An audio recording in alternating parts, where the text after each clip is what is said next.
ଜଗା ଏ ତୁ କଣ କରୁଛୁ? ବଳିଆ ଭାଇ, ଆଜି ପୁରା ପଙ୍କ ଉଦ୍ଧାର ଏକାଦଶୀ।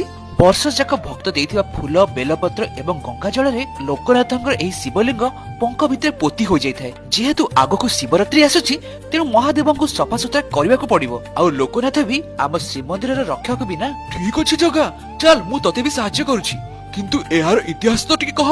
ଠିକ ଅଛି, କଥାଟି ଏପରି ଯେ ତ୍ରେତୟା ଯୁଗରେ ଯେତେବେଳେ 14 ବର୍ଷ ବନବାସ ସମୟରେ ମୁଁ ଏଠାକୁ ଶ୍ରୀରାମ ରୂପରେ ଆସିଥିଲି, ସେତେବେଳେ ଏଠାରେ ଏକ ଶିବଲିଙ୍ଗ ସ୍ଥାପନ କରି ପୂଜା କରିଥିଲି। ତାର ବହୁତ ବର୍ଷ ପରେ ସେହି ରାମଙ୍କ ବଂଶଧର ରାଜା ମାନ୍ଧାତାଙ୍କ ରାଜ୍ୟରେ ବର୍ଷା ନ ହେବାରୁ ଭୟଙ୍କର ଦୁର୍ଭିକ୍ଷ ପଡିଥିଲା। ତେଣୁ ଏହାର ନିବାରଣ ପାଇଁ ମହର୍ଷି ଅଙ୍ଗିରା ରାଜା ମାନ୍ଧାତାକୁ ଏହି ପଙ୍କ ଉଦ୍ଧାର ଏକାଦଶୀ ପାଳନ କରିବାକୁ ପରାମର୍ଶ ଦେଇଥିଲେ।